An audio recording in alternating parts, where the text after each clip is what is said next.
Uma voz feminina.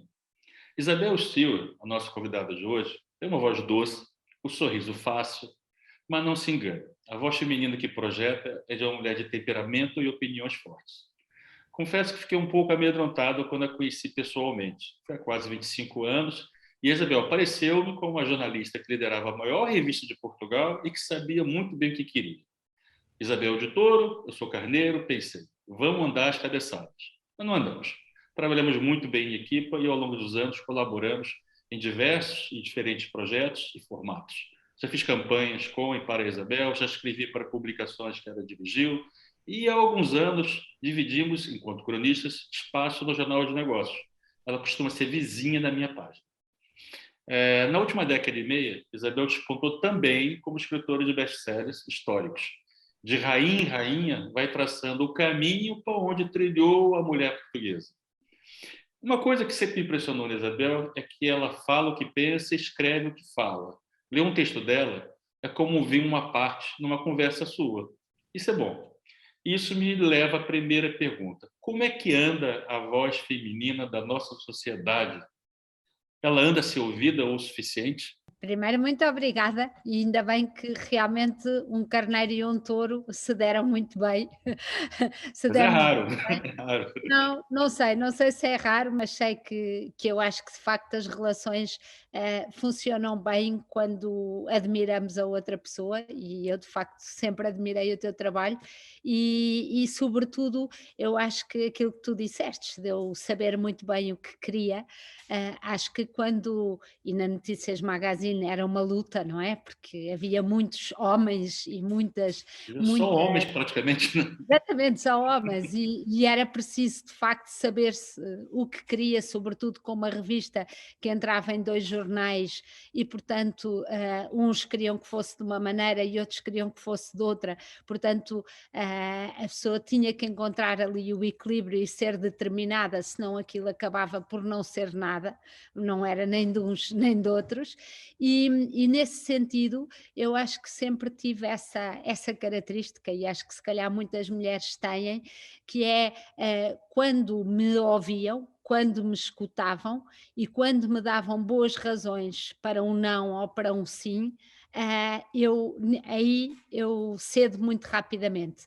É mais a sensação, e acho que isto liga com a tua pergunta, às vezes é mais a sensação de não sermos ouvidos e de não estarmos a nossa opinião não está a ser considerada, que nos faz ser mais casmurros, porque quando há do outro lado alguém que diz: espera aí, eu não concordo com esta parte por isto, isto e isto, e parece uma resposta ou é uma resposta racional, aí é muito fácil, a pessoa até ver, o problema pelos olhos da pessoa que tem à frente.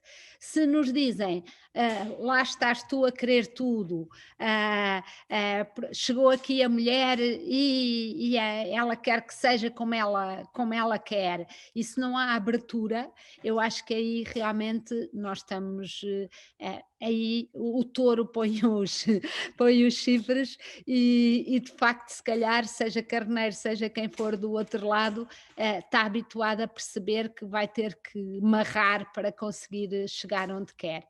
Eu acho que a voz feminina em relação ao tempo Edson em que nós nos conhecemos, é muito mais ouvida. Acho que é uma voz e isso eu acho que, sinto que batalhamos e que a minha geração batalhou para que assim fosse, e sinto que conseguimos. Temos essa sensação de ver uma nova geração em que se calhar já nem se pergunta, já nem se põe em causa da mesma maneira que nós punhamos. Eu acho que, acima de tudo, nós queremos. Eu lembro-me para a Máxima, fiz uma reportagem em que era, os homens punham-se em sapatos de salto alto, punham-se no lugar do outro. E eu acho que é isso que nós temos que constantemente fazer, pôr-nos nos lugar uns dos outros para conseguirmos conversar e chegar a algum lado. Chega nesse lugar, a gente sempre tem no início, ou tentamos ter no início, um bocadinho ver o background das pessoas, né? Eu vi que você começou no jornalismo aos 21 anos, né? Mas o que você fazia antes, né? Ou seja, qual é o seu background lá de trás? Nasceu aonde? Cursou o quê? O meu background é, nasci em Lisboa, filha de uma família de pai e mãe ingleses, mas eu era a sétima, portanto vieram para cá durante a Segunda Guerra Mundial. Meu pai veio para a Embaixada Britânica negociar ou ajudar, fazer parte da equipa que negociava à base das lajes, e depois ficaram. Eu sou a sétima, nasci no hospital inglês, no British Hospital, que era assim um bocadinho, para a minha mãe com certeza, um bocadinho mais perto de casa, no Uhum. sentido que as pessoas falavam inglês. Um, Detestei a escola primária, era disléxica, ou sou disléxica. Depois, a seguir, pensei, quando acabei o liceu, como nós chamávamos. Quando acabei o liceu, fiz o ano do propedêutico, vivi com 14 anos o 25 de Abril, que acho que foi um privilégio que marca, que Você estava em marca. Lisboa nessa época? Estava em Lisboa nessa época e morava na Rua do Calhas, que era do outro lado da rua da emissora nacional. Portanto, Você viveu tivemos. mesmo o 25 de abril. Exatamente, sim, exatamente. Aliás, no dia do 25 de Abril, os soldados tinham chegado na véspera e estavam no telhado da emissora nacional, e eu saí para a varanda e com os binóculos tentei olhar para eles, e acho que foi dos poucos estalos que apanhei do meu pai, que me disse: está louca, eles estão nervosíssimos, veem refletir uns binóculos e dão-lhe um tiro. Portanto, era muito perto mesmo. Depois entrei para a História, fiz o ano do propedêutico, que foi um ano já de telescola. Entrei para a História, o meu pai é historiador, fiz o primeiro ano de História e, entretanto, abriu Comunicação Social na Nova e eu mudei de curso para a Nova. Depois comecei a trabalhar no Diário de Notícias com 21 anos, portanto ainda estava no curso, Fazia o tinha quê? Fazia o que lá? como jornalista. Mas era alguma sessão específica? Não, primeiro entramos para todas, estávamos ainda, o Diário de Notícias ainda era assim uma Albânia, o resto do país já estava mais ou menos sossegado, mas aquilo era um museu da revolução, todos os dias havia plenários, nunca ninguém sabia se o jornal ia sair, se os gráficos iam fazer greve, se os do chumbo, ainda sou do chumbo, iam fazer greve, se a própria redação estava super partida entre os que tinham entrado numa primeira leva mais de esquerda e depois os que entraram a seguir mais ao centro-direita. Nós tivemos a sorte, foi um grupo de 4 estagiários, tivemos a sorte de já não entrar por coloração política e, portanto, eu acho que todos podiam gostar de nós, o que para mim com 20 era importante. E depois o diretor era o Mário Mesquita, e no fim de 6 meses ou 8 meses de estágio, disse-me que eu podia ficar na política nacional, o que nessa altura era assim uma estrelinha no currículo, só que eu não queria ficar na política nacional, eu queria a sociedade. E ele achou aquilo estranhíssimo, porque é que alguém que podia fazer política queria a sociedade. Mas eu acho que sempre gostei das histórias, das pessoas. A minha primeira reportagem foi um desembarque de umas bananas estragadas no cais da Doca Dóbitos, e aquilo para mim era como ter ido para o Iraque, ser enviada, porque falei com as pessoas e com o veterinário e com isto e com. Portanto, são Existe as pessoas. preconceito, realmente. Eu me lembro quando cheguei lá no jornal, até mudou a seção sociedade para a cabeça do jornal. Aliás, para perto do jornal, mas havia uma certa dificuldade das pessoas entenderem que a sociedade, a seção, mesmo naquela época, fosse uma coisa importante. Porque importante seria outras coisas. Política era mais importante. Política, era a Assembleia da República, era o contacto com os políticos, um, portanto foi isso. E depois, eu antes disso tinha feito algumas experiências, tinha ajudado com o programa da Rádio Renascença, tinha ajudado numa revista chamada Atos, e estava muito decidida a que o jornalismo era de facto o que eu queria fazer. E quando é que você começa na Notícia Magazine? Como é que já existia a revista já antes de você começar? Ou você teve desde o início? Não, não existia. Existia a DN Magazine. Eu acho que eu tive uma sorte que foi ter saído do Diário de Notícias.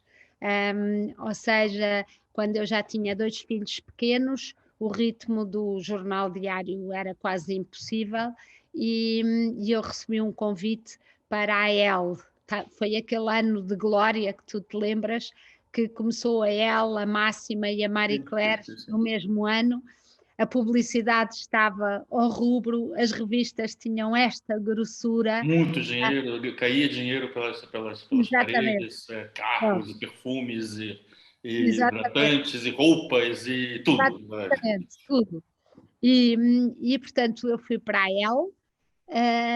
Não gostei nada de estar na EL, foi um momento assim muito estranho e eu perguntava a mim própria se seria porque eu tive 8 anos no Diário de Notícias e, e estava tão habituada àquele mundo que não sabia trabalhar noutro mundo.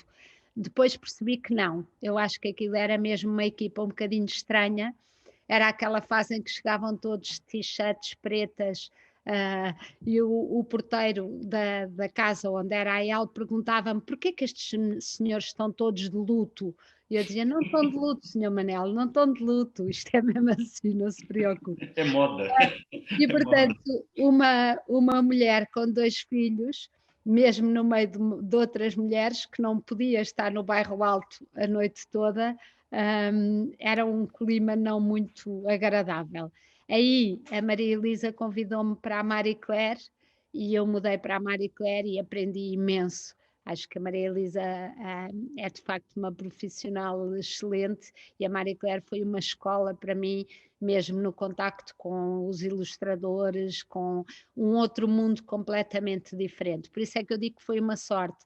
Muitos jornalistas fizeram a sua carreira toda no mesmo sítio. Eu acho que foi essa sensibilidade, quando depois me convidaram para fazer uma Pais e Filhos, no fundo de raiz, e aí, onde eu estive 4 anos e tive que perceber um projeto pequenino, em que eu tive que perceber a área da gestão, a área do marketing, a área da publicidade, em que tive que saber perceber o que é que pagava as contas, como é que se pagavam as contas e perceber também que a publicidade era, ao contrário do hardcore jornalista que encarava a publicidade como uma coisa intrusiva e má, que estragava o jornal ou a revista, eu comecei a perceber que a liberdade e a liberdade de um órgão de comunicação social, de um jornal ou de uma revista, depende do facto de ser lida e de ser lida, e isso só se consegue com mais qualidade, e essa qualidade só se consegue com a aposta publicitária. E a aposta publicitária permite a liberdade de um produto ser financeiramente saudável, e a partir do momento em que ele é financeiramente saudável, a liberdade é total de dizer que não a publicidade que não nos interessa, a publicidade intrusiva, a pessoas que nos tentam comprar com reportagens mascaradas, etc. E isso só se consegue quando um produto é economicamente sustentado. E, portanto, Essa para parte mim foi uma da grande Pais e lição. Filhos, que é uma coisa curiosa que você fez a Pais e Filhos, né, aqui em Portugal, né, início dos anos 90, né, e depois ali mais para o final dos anos 90, você teve no projeto da Adolescentes, né, que é até uma coisa que nós trabalhamos juntos, né.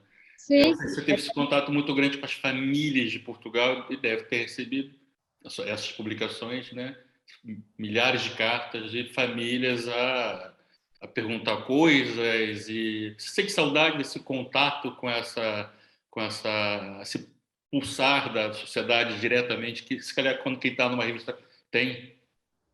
eu depois, quando regressei ao Diário de Notícias para a Notícias Magazine, eu acho que a Notícias Magazine tinha essa marca também, portanto, Ok. a marca das famílias, a marca do domingo, a marca dos assuntos que para mim são causas, as crianças institucionalizadas, a adoção, os maus tratos infantis. Portanto, essas batalhas continuaram mais ou menos em todos os sítios por onde eu passei. Mas eu acho que, hum, sobretudo, eu acho que se a Pais e Filhos trouxe alguma coisa, e já estamos numa idade em que eu posso fazer balanços, foi uma perspectiva que eu acho que ainda hoje faz falta, que é, hum, o título da primeira Pais e Filhos foi Os adultos, os pais também podem fazer birras. Ou seja, foi descentrar, descentrar das crianças e dar a perceber que, de facto, as crianças são muito importantes, mas os pais, o sono dos pais, a vida dos pais, a vida do casal, tudo isso também é muito importante. E como é que foi essa transição agora, mais recente? É que você, eu tive vendo, eu sabia dos seus livros históricos, né, dos romances históricos, das rainhas, etc. Mas depois fui ver, você tem mais dezenas de livros, né? Ou seja, você sempre andou publicando, você sempre foi uma autora, em paralelo ao jornalismo, certo? Certo? Quer dizer, a partir de o primeiro que eu publiquei, ajudaste-me a fazer os anúncios, foi o guia para ficar a saber ainda menos sobre as mulheres, que tinha ilustrações da Fernanda Fragateiro, e ainda tenho lá o anúncio que tu fizeste para os jornais, e que eu usei. Portanto, esse foi o momento em que eu passei à escrita de livros. Sim, eu acho que alguns livros são infantis e são Sim. quase o recreio, são para mim o recreio da escola, e muitos são sobre comportamento. E por acaso agora eu tenho no primeiro dia do confinamento, eu e a minha filha Ana tivemos uma ideia que foi o Birras de Mãe. Portanto, a ideia era uma avó-mãe escreve a uma mãe-filha, que separadas pela quarentena, separadas pelo confinamento, que não podíamos ver os nossos filhos nem os nossos netos, e escrevem uma à outra sobre o conflito de gerações. E 2 anos depois continuamos a publicar no Público 2 vezes por semana, e isso tem sido uma experiência muito engraçada. É voltar aos temas da Pais e Filhos, mas agora na perspectiva da avó, e Hum. isso é Eu interessante. vi uma fotografia, até vou mostrar aqui para as pessoas, que era a foto até desatualizada, mas eu achei uma foto muito engraçada, que era você no meio de um ninho de crianças. Na Ah, verdade, era uma coisa assim que alguém tem de pagar as pensões. impressiona, assim, mas assim, é tudo seus netos, é isso? São 8, 8, o número que eu Essa foto é recente, é antiga? essa fotografia é, sim, as mais velhas que estão aqui, que são gêmeas e que aqui teriam 8 anos, têm agora 11. Sim, Ah, tá, ok. sim. Os pequeninos fazem 4 este ano, portanto é mais ou menos E isso. apareceram mais depois desse? Destes não está estacionário, mas ainda há 2, eu tenho 2 filhos que ainda não tiveram filhos, por isso agora as Fez a apostas crescer, estão nesses. fez a crescer. Que o Luciano Patrão, que foi meu patrão, na verdade, também, inclusive no Diário de Notícias, E e também que é meu às vezes. enfim. Vamos falar um bocadinho então de cada uma, porque na verdade cada uma dessas mulheres, né? Já que você ficou durante um tempo focada na vida de cada uma delas, né? Me corrija se não está na ordem correta, mas eu acho que está, não? Não, Esse é o não, primeiro não livro faz da mal, série? não Hã? faz, não faz mal. Isabel de Aragão, Entre o Céu e o Inferno, a rainha que Portugal imortalizou como a rainha santa. Ela era santa mesmo? Quem é essa mulher? Edson, este foi dos livros que eu pensei que tinha que comer muita sopa até chegar a este livro, para ser sintética, porque falo demais. Eu acho que ela foi santa, sim. Agora, não nasceu santa, e eu acho que os santos fazem-se, e era isso que eu queria saber, porque muitas vezes ela é apresentada como tendo nascido santa, como sendo santa, e na verdade ela é muito mais interessante do que às vezes a querem fazer parecer. Eu acho que ela é uma hábil diplomata, é uma hábil estratega, ela consegue pôr Dom Dinis no palco internacional como mediador de conflitos internacionais, ela é ambiciosa, ela que sabe fazer valer a sua voz e o seu poder. E, portanto, eu acho que foi uma descoberta, porque é bastante mais interessante do que a Mas ela também rainha era uma vilã, Consorte. não? Também não era uma vilã essa? Não, não era, eu acho que ela não era vilã, acho que não era vilã. Agora, obviamente que, lutava pelos interesses, nomeadamente os interesses do seu país de origem, porque era isso que as princesas faziam. Elas eram peças num tabuleiro de xadrez, eram colocadas na casa do inimigo, por assim dizer, ou do aliado que se queria pretender, e portanto o papel delas era primeiramente servir a casa de onde vinham. E não é por acaso que no túmulo da Rainha Santa, que ela própria mandou fazer para ela própria, portanto é uma selfie, Uma ela. santa pouco humilde, né? Não, não, humilde não tinha muito, não tinha muito, mas isso quer dizer que se calhar a falsa humildade também não interessa, ela sabia quem era e sabia o poder que tinha e assumia. Mas tem mais escudos de Aragão do que tem de Portugal, portanto acho que ela foi transparente. Hum. Uma coisa que eu acho sempre curioso quando quem escreve biografias, né, de pessoas, né, históricas, né, é que não dá vontade de, no final, mudar o final, ou seja, de tá, eu fui fiel até aqui, eu contei tudo direitinho, eu procurei, você trabalha com historiadores que eu sei, que é para deixar a coisa inatacável, mesmo assim sempre é atacado, porque é normal, porque, né, mas não dá uma vontade no final assim, essa aqui não morre agora, essa aqui agora vai ficar, vai, não. Eu acho que os meus leitores devem achar que eu faço isso, porque muitas vezes perguntam: "Ai, não me conte como é que acaba". Já que a pessoa já morreu há 700 anos, eu acho que eles têm uma suspeita de que é isso que eu vou fazer, mas não, não, não faço. Tá bom. Vamos para outra aqui, então. Vamos para a seguinte, que são muitas. Temos aqui a Dona Teresa. A Dona Teresa, uma mulher que não abriu mão do poder. Ela é mãe de Dom Afonso Henriques, amante de Fernão Trava, rainha de Portugal. Ela não abriu mão do poder e temos na capa com ela com uma espada. Que mulher é essa? Edson, esta é a mulher que nós ouvimos sempre dizer mal, porque a história é sempre dos que ganharam e os que venceram foram os inimigos dela, e portanto são eles que escrevem a história a partir daí, não é? E portanto nós sempre aprendemos na escola que o filho andou à pancada com a mãe e que a mãe basicamente tinha um amante, a mãe era uma mulher, portanto, pouco recomendável. O que eu fui descobrir para mim própria, fui descobrir é que isto é uma mulher que, primeiro que estamos num tempo da história onde as mulheres têm muito mais poder do que virão a ter, ou seja, elas a partir de Dona Teresa vão perder poder e vão perder protagonismo. Neste momento a lei sálica nem sequer estava muito difundida na Península Ibérica, o que significa que muitas vezes os reis, seguindo uma tradição mais ibérica, os reis deixavam tanto às suas filhas como aos seus filhos o mesmo património. Portanto, só agora, com o pai dela, que começa-se a introduzir esta ideia do varão, do varão é que tem direito a tudo, o filho e o filho mais velho. O que acontece é que Dona Teresa ainda é de um tempo em que, pelo menos é essa a minha interpretação, ela acredita que o condado portucalense lhe foi dado a ela, lhe pertence, e o filho só será o herdeiro dela quando ela morrer ou quando ela quiser.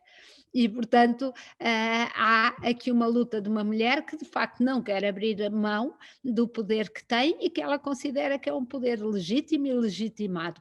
E ela vai lutar por o manter. Vai perder, porque se vai aliar aos senhores da Galiza e os nobres portucalenses estão muito mais interessados em ir para sul, onde estão os mouros e onde podem saquear e conquistar terreno e riqueza, do que dividir isso com os galegos. E, portanto, como ela se alia a um galego e à nobreza da Galiza, a nobreza portuguesa, a nobreza portucalense, faz-lhe uma oposição. E pegam neste menino, no infante Dom Afonso Henriques, e transformam-no, reúnem-se à sua volta e transformam-no em bandeira para legitimar a sua contestação. Mas isto é muito mais um golpe de Estado do que outra coisa. Você, depois de tantos livros, você sonha com elas e elas se encontram nos sonhos e conversam umas com as outras? Não, acontece isso. Não, encontram e conversam, e a certa altura os personagens secundários ficam muito importantes e aparecem, isso sim.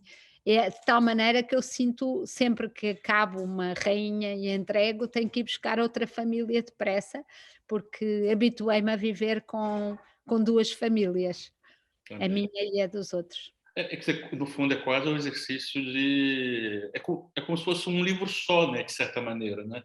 É um grande livro, dividido em muitos capítulos, né, mas porque é a história andando. Né? Vai para Exatamente. frente, vai para trás, mas depois entrelaça. Né? Que há um personagem cá que ele vai ser relevante ali na frente. Né? Foi o que aconteceu com a Isabel de Aragão, que estávamos a falar, com a Rainha Santa, e depois agora com a Dona Inês, que no fundo é neta, casada com o neto da rainha, e portanto há personagens que muitas vezes ficam na minha cabeça a pensar, um dia eu tenho que voltar a esta, e é assim. Vamos avançar aqui para mais uma, que é a Isabel de Borgonha, ínclita geração, né? A filha de Dom Felipe de Lencastre, que levou Portugal ao mundo e que tinha uma cabeça grande, pelo jeito. E o Van Eyck a fez ainda maior, sim. Então, quem é essa mulher? Essa foi eu acho que é se calhar a que os portugueses menos conheciam, ou menos conhecem ainda, porque é a única filha de Filipa de Lencastre e Dom João I. Ora, tu chegas a Portugal e toda a gente fala do infante Dom Henrique, com um bocadinho de sorte falam do Dom Duarte, e sobre os rapazes da ínclita do Dom Fernando, o santo que morreu em Fez, mas só há uma única rapariga neste bando de 8 rapazes, e ninguém fala dela. E foi uma delas, quando eu escrevi sobre Filipa de Lencastre, uns anos depois pensei, eu deixei a Isabel com 18 anos, para onde é que ela foi? O que é que lhe aconteceu? E aí descobri com imensa surpresa que ela era uma das mulheres mais poderosas da Europa. Ela tornou-se duquesa de Borgonha aos 33 anos, o que é muito velho, muito, muito velho para a época, e levava um estofo que só as rainhas que não têm filhos novas é que têm, porque se elas, quando elas têm filhos aos 14, aos 15 e aos 16, e a partir daí têm filhos uns a seguir aos outros e muitas vezes acabam por morrer de parto, elas não têm nem tempo nem disponibilidade para se educar, para estudar, para aprender e para frequentar a corte em geral.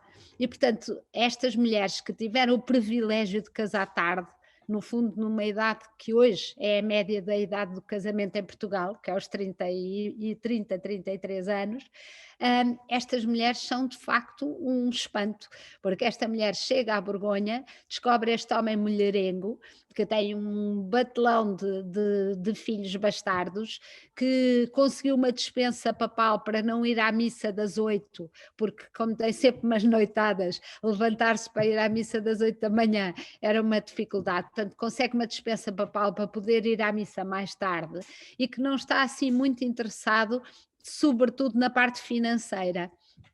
E chega esta filha de Filipe de Lencastre, educada como um homem, porque de facto recebe da mãe uma educação formal e dos professores uma educação formal, é boa a contas. Eu até digo que ela era a Angela Merkel da Europa do tempo. E o que eu fui descobrir é que há teses de doutoramento sobre ela, há muita gente que a estudou, ela inclusive criou uma moeda única entre França, a Inglaterra e a Borgonha, mas o que essas biografias ou esses doutoramentos pecavam é por dar muito pouca importância à sua relação com Portugal, porque ela é tão importante lá que é irrelevante de onde é que ela veio. E por isso este livro fascinou-me escrever, porque de facto, quando nós vamos a ver, percebemos que os descobrimentos só aconteceram com o alto patrocínio da Borgonha, ou seja, os mapas, aquilo é o centro da Europa, ela consegue encomendar mapas para o infante Dom Henrique, ela consegue arranjar financiamento, o Duque de Borgonha consegue dispensar os comerciantes portugueses de pagar impostos, ou seja, ela é uma mulher de facto, é uma estrela do norte, mas que de facto permitiu os descobrimentos. E é praticamente desconhecida, eu acho que em Portugal ainda. Vamos fazer uma edição especial da Caras com ela, para que se torne mais conhecida. Exatamente. E a próxima, essa eu conheço. Essa é a dona Essa de teatro, a dona do teatro ali do Rocio, a dona Maria II. não, e conheces como Maria da Glória, porque era o nome que ela tinha no Brasil. Este Ah, livro é? foi editado no Brasil, sim. Ela é a filha mais velha do imperador Dom Pedro e chamava-se sempre Maria da Glória e quando eu estive no Brasil a investigar, é só conhecida por Maria da Glória. Quando eu adaptei o livro para a língua, para o português do Brasil, o título é Maria da Glória, porque senão ninguém sabia quem ela era lá. E o que ela fez de notável? Ela fez de notável que foi, nós só temos 2 rainhas que são rainhas de jura, ou seja, são rainhas de facto com a faca e o queijo na mão. E ela foi rainha a partir dos 7 anos de idade e é a única rainha europeia, eu acho que até hoje, que nasceu fora da Europa. E portanto tem uma história de vida extraordinária e tem marcas do Brasil muito, muito fortes, nomeadamente no gosto nas plantas, que depois mandou pedir ao irmão, Dom Pedro II do Brasil, e que tu vês nos jardins do Palácio das Necessidades e vês no Palácio da Pena, e manteve uma ligação muito forte, mas o que ela fez foi, no fim das lutas entre os 2 irmãos, Dom Pedro e Dom Miguel, é ela que é a rainha a seguir e herdou um Portugal escavacado pelas invasões napoleónicas e depois por a guerra civil. Portanto, foi muito corajosa e muito forte. Infelizmente, morreu aos 34 anos do parto do 11º filho. Portanto, mas era uma mulher muito determinada e é engraçado que a história a mantém como a educadora, ligado ao facto do ensino feminino ter começado nesta altura, mas na realidade era porque pôr estes cognomes meios femininos, uma mulher pode ser educadora, não é? Não foi mal. Se dissessem que era uma mulher que adorava o poder e que queria mandar e que queria mandar muito, ficava mal. Portanto, põe assim um nome de educadora, que é uma coisa que parece mãe, filhos, ficava-lhe bem. Mas na realidade é uma mulher que, se pudesse, teria tido um poder absoluto, não pôde, teve porque estava já numa monarquia mais liberal, mas é uma mulher fascinante, muito divertida na sua teimosia. Eu achei-lhe muita graça. Eu vou pular aqui algumas delas, que são tantas, e eu vou já mais aqui para Sim, frente. senão ficas cá, são 10, ficas aqui Pois. a Não. noite toda. Eu vou para os dois últimos, porque tem aqui 2 coisas. Depois tem o último, que é o último, que temos que falar sobre ele, né? Mas tem aqui o penúltimo, né? Que é um homem. Esse, Apareceu esse, aqui do nada. sim, sim, sim. Dom Eu, Manuel, 2 irmãs para um rei. Opa, já parece pornografia isso. Olha, talvez tenha aprendido alguma coisa contigo a fazer o marketing dos livros. Parece livro Jorge Amado. Pronto. Não, Dom Manuel ainda por cima, essa não podíamos estar mais em cima do momento, porque na segunda-feira fez 500 anos, um aniversário, 500 anos da morte deste rei, que é um dos reis mais conhecidos de Portugal e mais ligado à época que os portugueses tanto gostam, que é a época dos descobrimentos, a época áurea dos descobrimentos.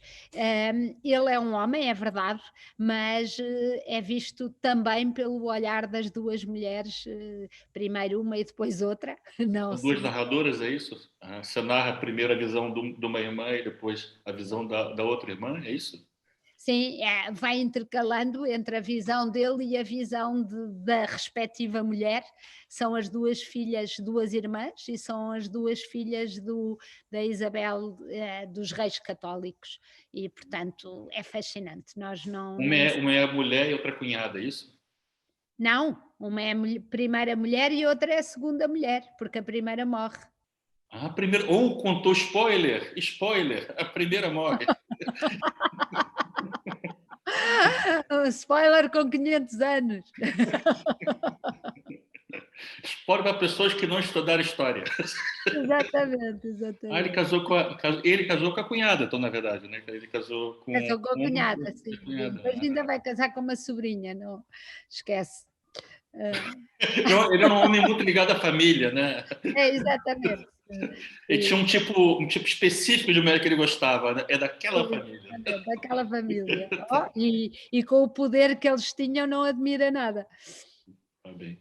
E agora o último livro, que é o último, não, o último lançado, né? Sim, sim. Já deve estar escrevendo outro, provavelmente, né? Que é aqui Inês Castro, espiã, amante, rainha de Portugal. Essa é famosa. Essa é famosa. Então, O, é um desafio escrever sobre Inês de Castro, porque o Luís de Camões já escreveu sobre Inês de Castro, milhares de pessoas escreveram sobre Inês de Castro. Os historiadores. O Camões é subvalorizado. Exatamente. Pronto, e não há ninguém que não tenha escrito, e portanto eu não faço qualquer tentativa de rivalizar com esses grandes nomes que escreveram sobre Inês de Castro, mas acho que se alguma coisa o livro pode trazer é um contexto histórico, é o contexto todo de porquê que aconteceu o que aconteceu, como é que estas personagens todas que estão aqui à volta se ligam entre si, e no fundo as outras Ineses de Castro, nomeadamente em Castela, a Maria de Padilha, a Leonor de Guzmán, portanto outras mulheres parecidas com a Inês e que se cruzaram com elas.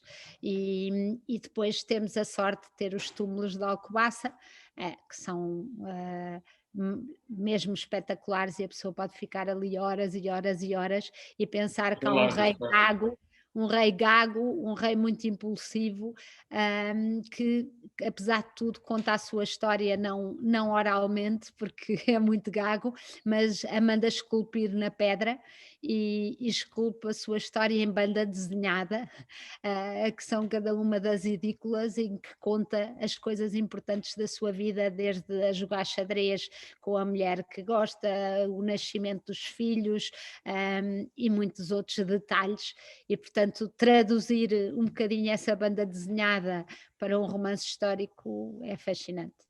Engraçado que na capa, não sei se é única, deixa eu conferir, me parece que é a única. É a única que tem, não, a primeira também, Isabel de Aragão também tem, que tem uma representação moderna e de uma mulher bonita O como nos Dom dias de Manuel hoje, né? também.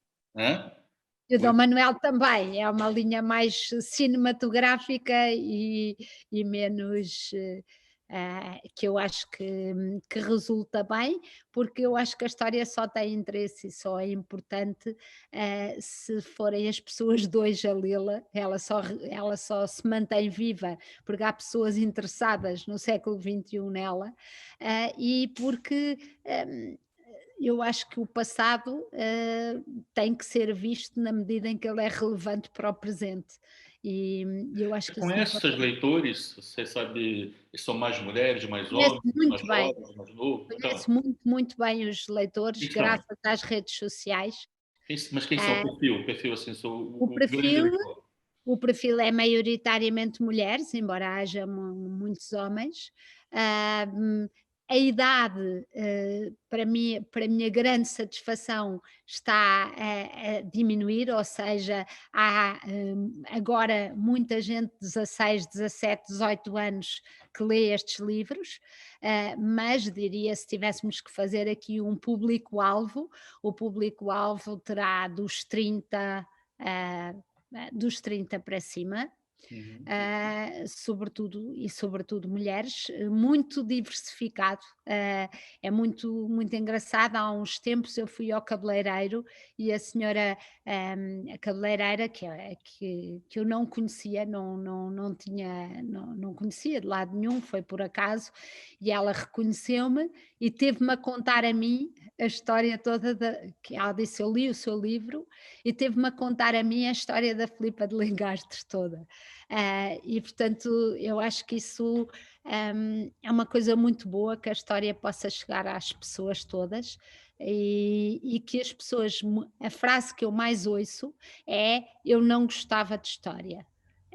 Eu detestava a história na escola, eu nunca gostei de história e agora li os seus 10 livros e aparecem, isto parece pouco modesto, mas é verdade, aparecem com a mala de rodinhas, porque trazer 10 livros de 600 páginas é pesado, e estão de Frase para facto. Sim.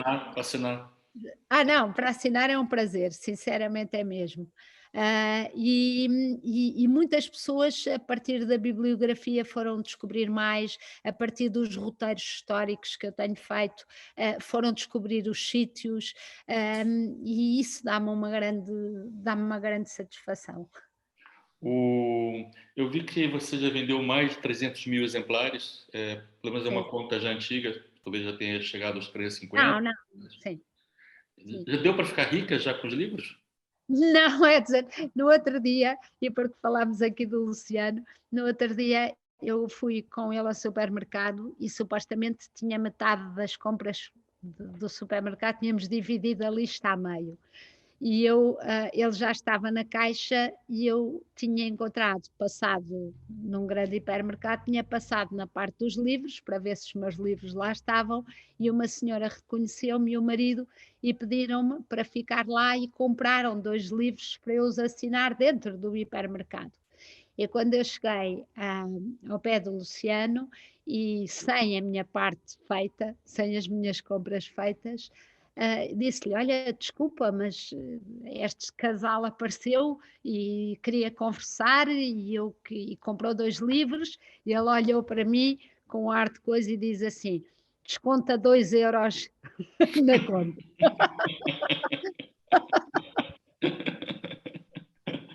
Tá bom. Portanto, eu não me posso queixar, porque de facto, quando um escritor começa a vender assim, começa de facto a ter uma percentagem um bocadinho maior dos direitos de autor, e as editoras com que eu tenho trabalhado são ótimas, não me posso queixar, permite-me dedicar uma grande parte da minha vida a escrever romances históricos, mas acho que não vou ficar rica. No outro dia, se me dás a oportunidade, uma amiga das minhas netas perguntou-lhe se eu era muito rica e se eu tinha um jacuzzi. E as minhas netas, nessa altura, 9 anos, disseram que não, que eu tinha uma banheira, que é verdade, que eu adoro banhos de imersão. Não era muito rica. E depois a menina perguntou, mas ela mora numa casa de um piso só? E as minhas netas disseram, não, mora numa casa, mas tem vários pisos. Então não é muito rica. Não. É por isso que é por isso assim, então, não vou perder tempo para escrever livro, eu vou fazer TikTok mesmo, que isso dá mais dinheiro, né? Exatamente. Foi a Basicamente. conclusão que ela tirou. Não mora numa casa de um andar só, pelos vistos é agora o status de alguém que é rico, é ter uma casa num andar só. E não ter jacuzzi. E olha, nem dá para comprar uns auriculares bons, porque estes estão sempre a saltar.